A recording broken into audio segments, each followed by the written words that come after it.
we want to make sure that we continue to make good on any American citizens who happen to be in Afghanistan and who wish to depart. And as you know, we brought back virtually all of the American citizens who said they wanted to depart.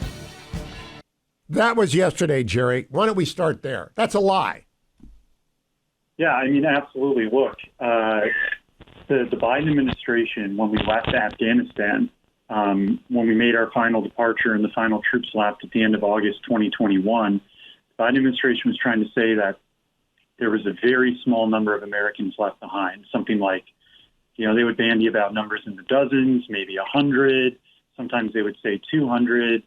But we know for a fact, I mean, talking to, members of the State Department ourselves, that those numbers were just not true, that there were way more Americans who were left behind that the Biden administration abandoned. I mean, Joe Biden made a promise in August 2021 that we would stay until all Americans were gotten out, and he did not follow through on that promise. The number of Americans left behind was, by our calculations, well over 1,000. And Antony Blinken even admitted yesterday that after the final U.S. withdrawal at the end of August 2021, between then and now, some 900 Americans have had to be evacuated from Afghanistan. So that just shows that this small number that the Biden administration was claiming, this small number of Americans.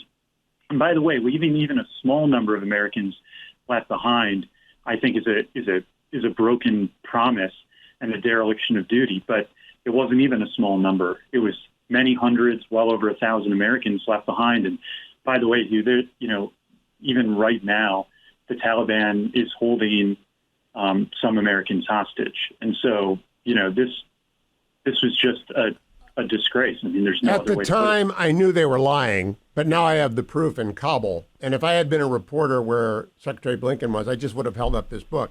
They cannot deal with this book, James Hasson. Has anyone responded yet? Has anyone attempted to step up and defend, for example, the consular officers who clocked in at 4 hours and wouldn't go near the wire? I mean, it's really a black eye for the Department of State. It absolutely is, Hugh. There is, the facts are impossible to justify, and I think that is why the administration simply hasn't even tried. What they would prefer to do is kind of hand wave everything away and then try and move on and distract with some other shiny object. James, has Kabul resulted in major media interviews? I mean, do any of the networks have you on? We're working on that right now, but as of now, no.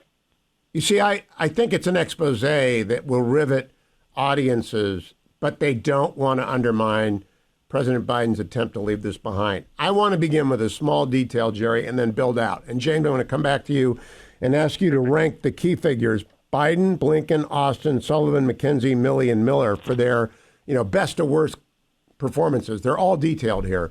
But I want to start with you, Jerry, and ask you to please explain to people what the police call was. I saw there's so much shocking in this. That may be the most shocking detail, is that the 2-1 Marines who were at Abbey Gate, who lost 11 of their brothers, a corpsman and a staff sergeant from the Army, were then given a police call. I didn't even know what a police call was till I read Kabul. Would you explain what happened to him? Yeah, I mean, this is just sort of a final, I think that the troops would deem it a final humiliation, a final moral injury. I mean, after the Abbey Gate bombing, 13 Americans killed, 200 Afghans killed, after all of the chaos and destruction and violence and death that they had to witness, and everything that they had to deal with, all of that.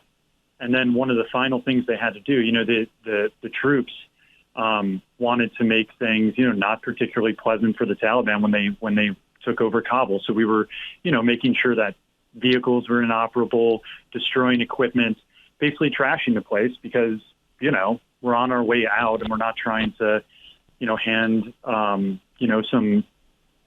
some pristine place over to the Taliban.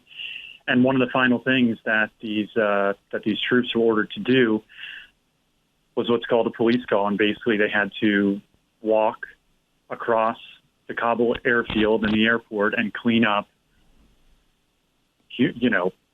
trash, human, feces and excrements from all the thousands of people that came through. They had to unflip vehicles and undo, anti-Taliban graffiti. Just a final humiliation for the U.S. and a self-imposed one, which I think is probably the worst part about it. Now, James Hasson, I'm going to come back to that because on page 126, where you get the quote from Father Coughlin, who's the Marine Corps chaplain, and about things that should never be seen, I need to spend more time on that. But let me ask you a small detail before we go forward. Have the 82nd Division Rangers, never gotten a combat badge for engaging with the Taliban who came over the wall? Is that how I read this? Yeah, that's correct. We spoke with several members of that squad who were involved in that that exchange of gunfire, and that was something that to man they each brought it up. What's interesting, it's a very small detail, but it is so telling. Are they outraged about that? Yeah, we had no idea about it until they each, they brought it up, and then when I would speak to other members of that squad who were there, basically they would all independently, I would just let them talk, and they would bring it up. It was a significant point of contention, and I think it's very telling because, it's clear that both the Pentagon and the administration have no desire to admit that the Taliban weren't quote businesslike and professional, which is how the administration described them.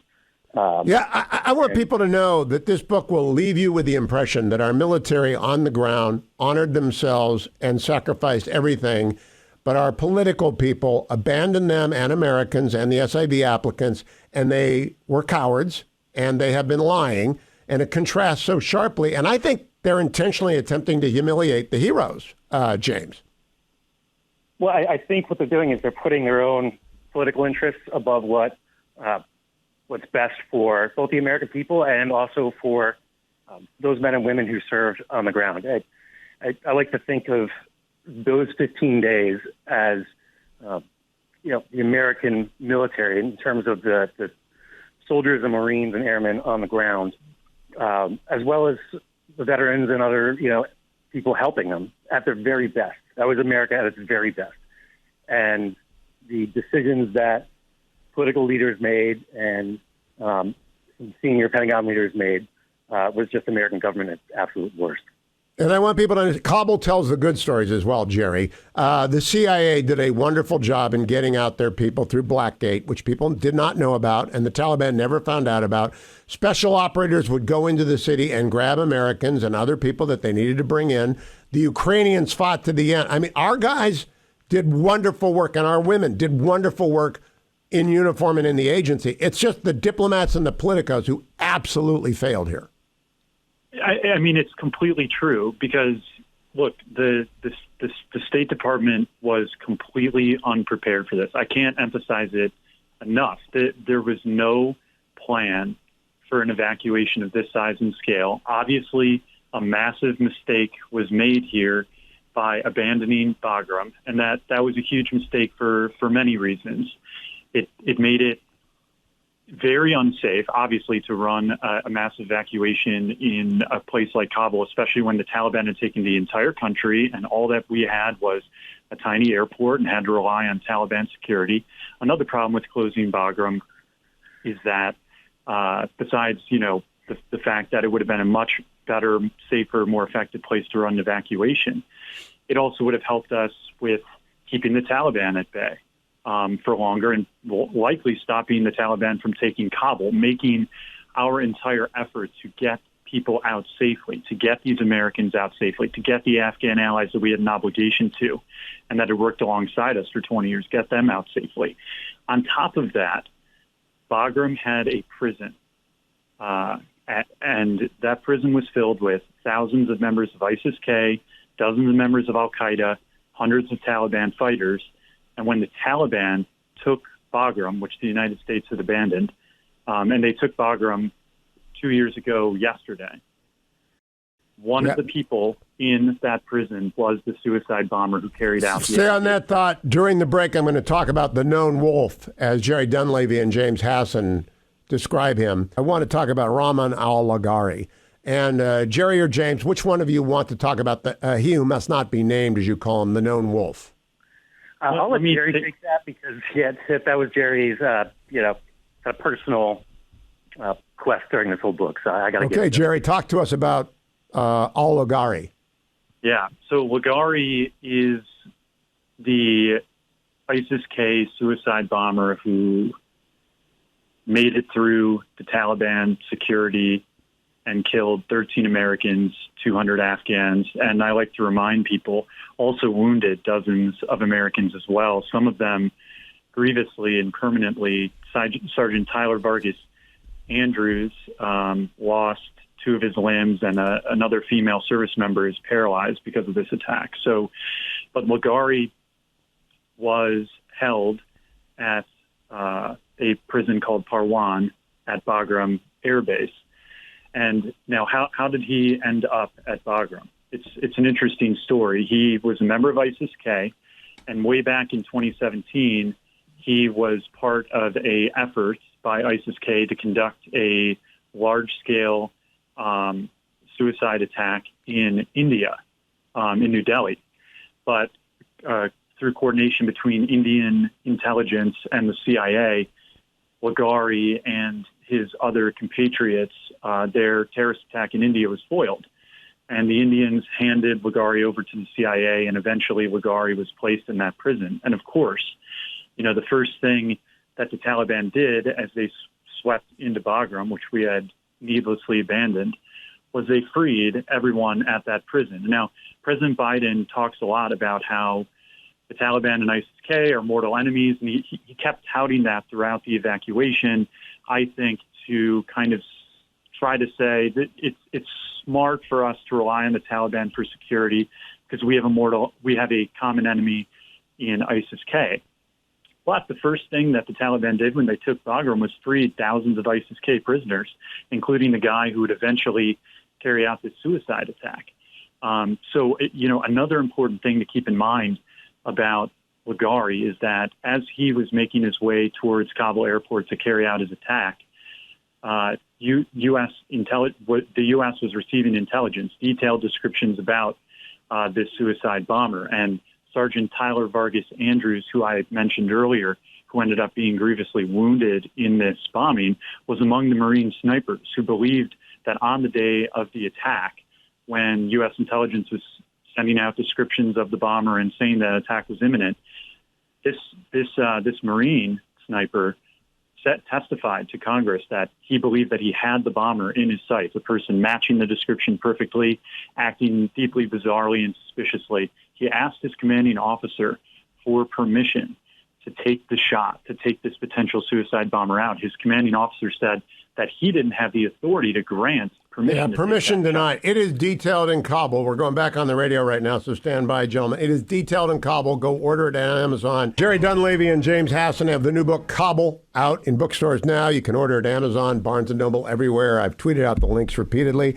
I have 3 pages of endnotes, gentlemen, and that never happens, because the book made me both angry and sad, which is very rare for a book to do. But I want to ask you, Jerry, the question I set up. There are major characters here: Biden, Blinken, Austin, Sullivan, McKenzie, Milley, Miller, and Zal. From worst to best performance, how do you rank them? Well, look, at the end of the day, this is ultimately on President Biden. Now, all of those people made mistakes, some tragic and grievous ones, but President Biden, a lot of questions get raised about President Biden's age, his fitness for the job. And I think often those questions are accurate, like, is he making all the decisions in the Biden White House? But when it came to Afghanistan and when it came to this withdrawal, this was his decision. This was what he wanted from day one. This is in a very early meeting right after being inaugurated. He just asked, how quickly can we get out? He was focused on getting out, and he wasn't focused on, getting out safely. He wasn't focused on getting Americans and Afghan allies out. He wasn't focused on figuring out how to keep the Afghan military fighting to keep the Taliban at bay. So this rapid collapse was on him. Now, Blinken, our Secretary of State, the State Department under him, was totally unprepared for this, totally unprepared for doing a massive evacuation. And you could see that because of how overwhelmed they were and because of the role that these private and veteran-led groups had to play in helping get people out, because the State Department was totally unprepared. I mean, the maximum number of consular officers that they had during the evacuation was 36, and often it was much I got to stop you there. And Jerry Dunleavy, on page 64, you write, don't say NEO or don't say NEO. State not only didn't know, they wouldn't even prepare to know what was going to happen to them. It was like willful disaster. It was willful blindness. I mean, it just was. And, it had tragic effects because, we're stuck in a tiny airport with an entire country, including the entire city and entire country, controlled and surrounded by the Taliban. And, this lack of planning meant that we had no great way to get, to get Americans out. We had no way to get the tens of thousands of Afghan allies out. And of course, the end result of that, this lack of planning, this willful blindness, was that well over 1,000 Americans left behind and tens of thousands of Afghan allies left behind to the mercy of the Taliban. These are people that we made promises to, and these were promises that President Biden didn't keep, and that Secretary Blinken certainly didn't help us keep those either. And so now, I want people to understand, James, you're an Army guy. You're a captain in the Army. Yeah. You're a Ranger. No one has resigned. No one has stepped down. No one has been disciplined. For a fiasco that includes a U.S. military assessment on August 10th saying they had 90 days till Kabul fell. On August 12th, they said we got 30 to 60 days. It fell 11 days later. Did anyone get fired anywhere? No. Certainly not at the highest levels, and I'm not aware of anyone at any level. And, more, I would say kind of more damningly, there was nobody that put their rank on the table when throughout the entire evacuation, their advice was ignored, and they had an idea of what was going to come down the pipeline because of it. Seth Prumrich, who is the chief of staff for Special Operations Command Central during the evacuation, the Green Beret colonel that now is retired, pointed out to us that he was so frustrated because he remembered thinking, hey, there's no fifth star. What are you guys hanging around for? You're four-star general. Now is the time to make a stand and to, use the stars that you've earned. But nobody did. And certainly you see Secretary Austin and Secretary Blinken still going on their daily business. After the break, we're going to talk about the heroes of the veteran community and who they worked with, and the fact that a number of members of Congress helped them. And you mentioned Senator Cotton specifically, but like Mike Waltz and Senator Tillis got involved. There were a lot of people who helped them. But Jerry, this is Sophie's choice again and again at the gate. And I didn't really understand it until I understood it, until I read your book and Father Coughlin and everyone else. It's horrific what happened to these Marines and soldiers. The choices that they were being forced to make were impossible choices. They were put in an impossible, dangerous situation where they were making life and death decisions. And this is just something that never had to happen. I mean, they were having to make decisions on who gets in, who gets out, who is stuck with the Taliban. And it was because they were so limited in what they were able to do because of deeply unclear rules of engagement. And because of the fact that the Biden administration put these guys in a situation where we were having to rely on the Taliban for security, having to rely on the Taliban to let people through. And of course, the Taliban. It's astonishing. We ought to have a special medal for the people who served in this particular period of time. Come back after the break on the iTunes, highly concentrated Hugh. I'm going to keep talking to them about the digital Dunkirk, about their wonderful book, Kabul. But do the most you can, America. Go out and buy as many copies of Kabul as you can. Send them to your friends. Be smart about what happened 2 years ago, because very few Americans are. I'm talking with Jerry Dunleavy and James Hasson about their brand new bestseller, Kabul, The Untold Story of Biden's Fiasco. And it is a blockbuster. It is an expose, but what it exposes is not something that the media really wants to cover very much, so I don't know how much you will hear about it. James Hasson, I got to cover the Wendy Sherman cameo at the end, because I don't think she's ever been right about anything. I don't dislike her. I've met her before, but I mean, this was a classic Wendy Sherman. How do we make the political best look possible, even though it endangered other people? You want to tell that story as illustrative of the detail in Kabul? Absolutely.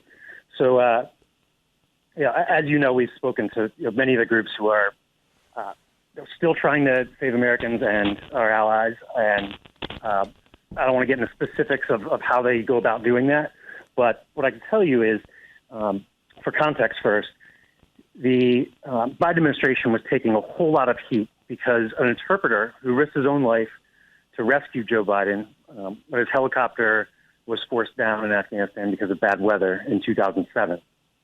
He was one of the interpreters who was left behind. And he wrote a piece in the Wall Street Journal begging for someone to save him, and he was in hiding. And the administration promised that they would spare no effort to make sure that he was rescued. But he was ultimately rescued by one of these groups, and he was at a safe house in Pakistan. And the Biden administration had no idea that he was even out of the country until that group contacted the State Department to inform them that they were going to take this individual and others to a safe third location, and they asked for basically the State Department to meet them. When the State Department heard that, and Wendy Sherman in particular asked, "Well, where are you guys, and how can we help?" And once they learned the location, without completely unannounced, they showed up at this safe house, and he selected this very worthy gentleman and his family, while leaving all of the other evacuees who have been rescued behind. It's astonishing. And they did it for a photo op. They did it for a press release. And Jerry Dunleavy, if there's one thing that runs through all of Kabul, is that the only lens the Biden administration had was a president who wanted to get out, who assured us, quote, that there is a chance of Saigon, none whatsoever, zero. But he wanted to get out even if there was going to be a Saigon, and we got Saigon times 10. I think it may be the most wretched experience of American failure of my lifetime, and I'm 67. Does anyone else come up with anything close? I remember Saigon. I mean, this was worse than Saigon by far. He promised that there wouldn't be another Saigon, and I guess that's true in the sense that this was worse than that. He from the start, this was political, right? He set, in his April 14th, 2021 speech, he set the final U.S. withdrawal date for the 20th anniversary of September 11th. It's mind-boggling. It's a political decision. I'm not sure what sort of political win he thought he was going to get from that. The 20th anniversary of the 9/11 attacks by al-Qaeda, who were, of course, shielded and harbored for more than 20 years by the Taliban. But the terrible thing about picking a date like that is it is political.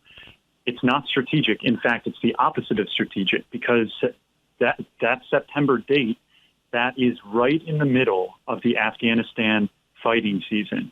It is when the Taliban is at its strongest and most effective on the battlefield because of just the weather and terrain in Afghanistan.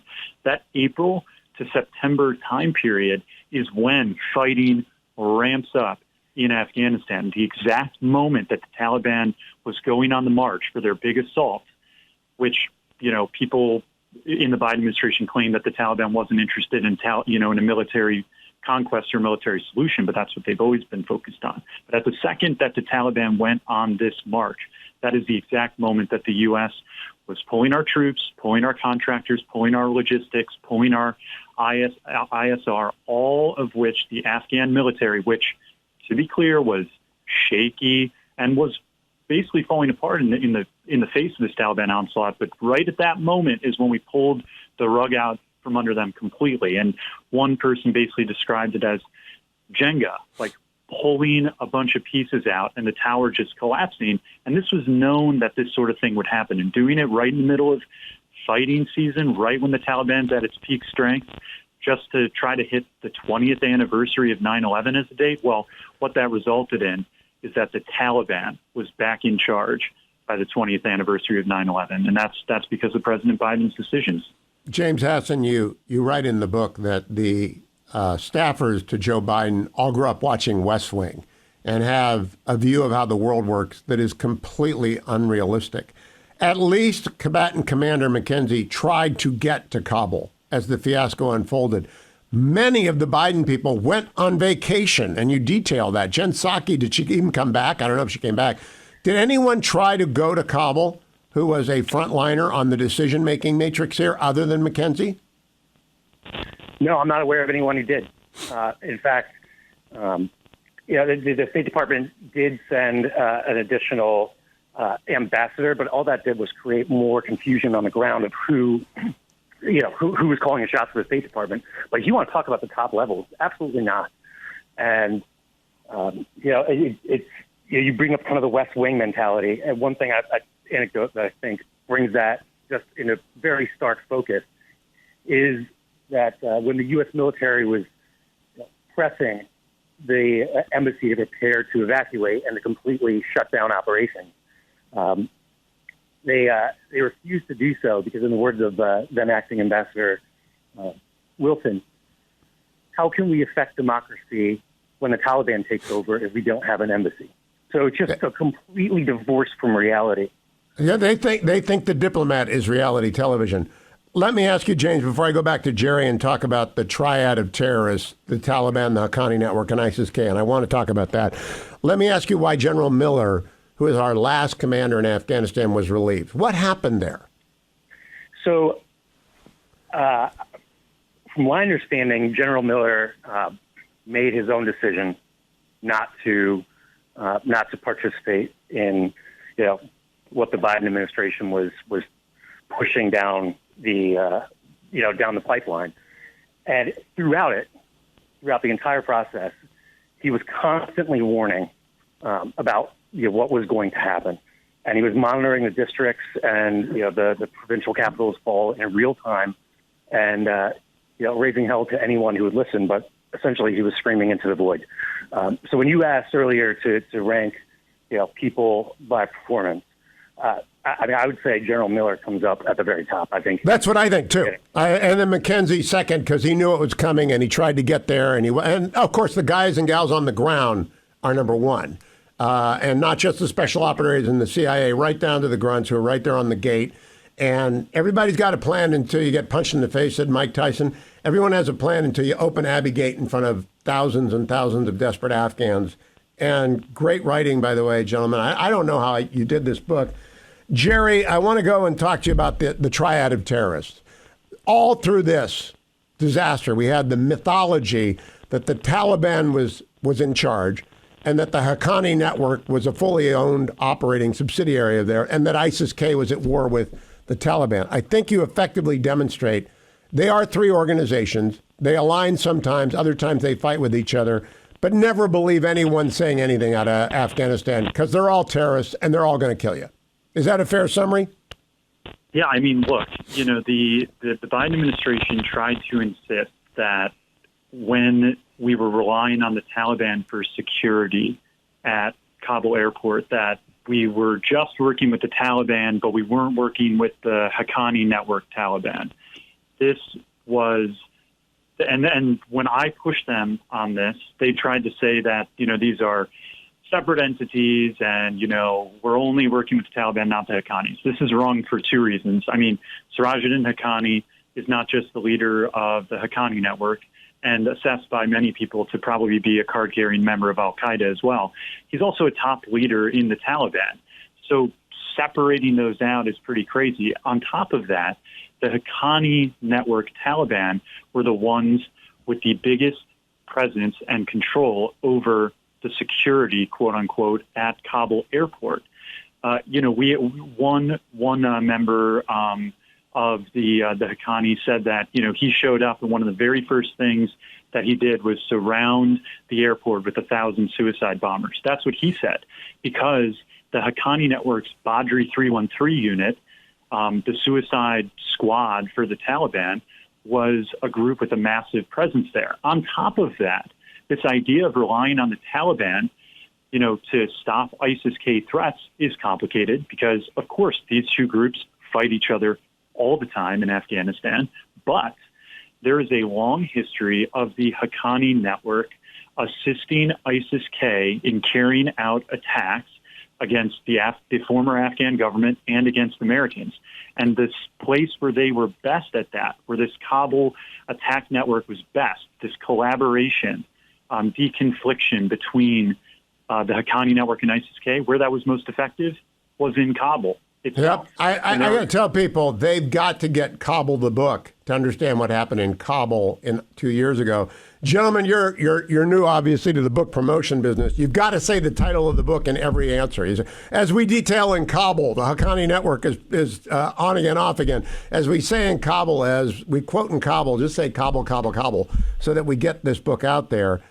James Hasson, is there any chance in your mind, any time in the future, of getting a 9/11 style commission about the collapse in Afghanistan, or is the aftermath so horrid?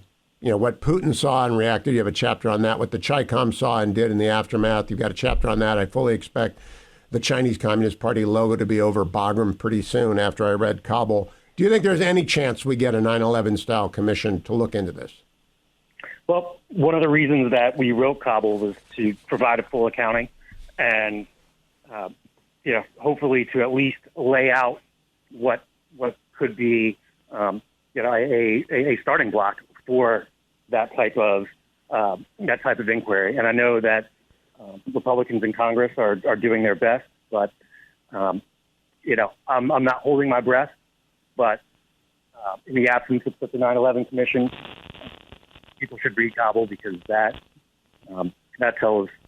This is the closest I've come. I didn't know 3/4 of this book, and I thought I knew the fiasco. I really thought I knew what had happened, and I guess it's such a staggering amount of incompetence, Jerry Dunleavy, that I'm unprepared for it. Even though I covered it in detail, I just could not imagine this level of incompetence. I want to close with you two by both giving you a chance to say some good words about people. Obviously, the 13 fallen heroes and their families still mourn. 7 additional members of the 2-1 Marines have taken their own lives since Abbey Gate. The 82nd Airborne did an amazing job, but they've not received their combat badges. The silencing of people, I think, is ongoing. But in the face of that, we had lots of heroes calling the hired help. We've got Senators Cotton and Tillis. We've got Congressmen Waltz and Gallagher and many others. I'm sure everyone with a connection, as you detail, called the private help. Jerry, who stands out in your mind for doing their job during this disaster? Well, look, there were a lot of members of Congress that jumped in, a lot of private groups and private veteran-led groups. I mean, people emptying their 401ks to try to get their interpreters out, to try to get out the people that helped them, to try to get Americans out. There was a lot of heroism on display. I mean, these Marines and other service members showed restraint, showed courage, and it is a testament to them that we were able to get out the people that we were able to get out. And I think that this is probably a good opportunity, to mention that, President Joe Biden has not said the names of the 13 service members out loud himself. And maybe I could get a chance to just mention them to your audience because, the Gold Star families, I've gotten to know them, and they'd probably appreciate it. So the service members were Darren Hoover, Johanny Rosario, Nicole G., Hunter Lopez, Dagan Page, Humberto Sanchez, David Espinoza, Jared Schmitz, Riley McCollum, Dylan Marola, Kareem Nakui, Maxton Soviak, and Ryan Christian Knaus. And they and the other Marines and service members showed the best of America. But, man, they were really put in a terrible position by their military leaders and by the President of the United States. I'm glad you did that. We were going to go there, but I want to finish with you, Jerry, in terms of the whether or not the after-action report at the Pentagon has been done in a thorough and professional way. And by that I mean, if you have a disaster, the hot wash that follows any kind of a special operation mission goes back in detail with the youngest member of the team talking first up to the senior. Have they done that kind of a look, at least inside the Pentagon? Well, they did an investigation, for instance, into the Abbey gate bombing. But here's a great point on why even that investigation was incomplete. That investigation did not interview Sergeant Tyler Vargas Andrews, wow, who was the one who testified that he had the sniper in his sights. And so obviously there have been things missed there. And look, there are things that we found in these Pentagon documents that no one has ever talked about before. You know, intelligence, according to these documents, that U.S. intelligence believed that they had located ISIS-K staging near in a hotel about a mile and a half west of Kabul airport ahead of the Abbey gate bombing, and that Major General Donahue asked the Taliban to conduct an assault on that ISIS-K location, but that the request was denied. Well, not that the request was denied, but the Taliban didn't do it. And then we also found sworn testimony indicating that a request for an airstrike by U.S. officers was made to strike an ISIS-K location in Afghanistan ahead of the Abbey gate bombing, but that was declined due to a potential negative response from the Taliban. And so, which highlights the difficulties of having a airport completely surrounded by the Taliban. Oh, there is no question in my mind at the end of reading Kabul that the initial terrible decision is abandoning Bagram. But I do want to say the Taliban is not the world's smartest group of people. As you described, the colonel, the lieutenant colonel, I believe, who's conducting the exit negotiations with them, they've got to get our people out of the very last plane load. They got to get them out there safe. After the defenses are disabled, and you tell that story in detail, Jerry, when you walk away from the Taliban, how smart are they? I mean, how hard would it have been to hold them off until the winter fell so we could conduct an evacuation? We had 4,000 State Department people at that embassy. Am I right about that? Well, look, I mean, if we had done this the right way, this could have been done much more effectively. We write in the book, this isn't, we don't come down on we write in question of, should we have stayed there forever? Should we have stayed there longer? Or should we have pulled out? The real question is the decisions made to do this, which I think was a foolhardy one, but there was a right way to do this in a wrong way. Not having any plan about getting Americans and Afghan allies out, abandoning Bagram, a safe place that could have held the Taliban at bay, where we could have safely evacuated people. We had testimony from the command sergeant major who was charged with shutting down Bagram, and he testified to Congress, look, a bombing of the sort that took place at Abbey Gate, simply it would not have happened if we had held on to Bagram and done the evacuation there. And so there were just these mistake after mistake and bad decision after bad decision compounding on each other as these things do, and just ended in this absolute disaster. And we just lay it all out in Kabul. Well, I want to end by talking, James, you'll get the last word here. It's not over because Al-Qaeda is there. We killed Zawahiri. I understand that. That's great.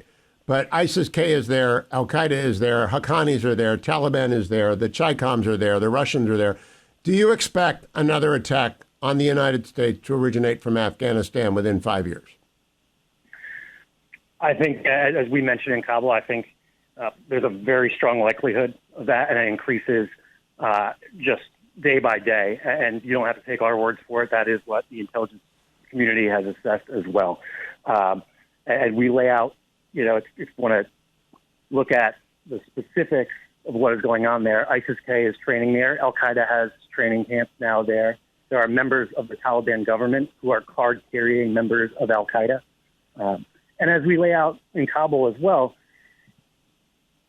Russia and China, have immediately moved to exploit the vacuum that exists now that we left.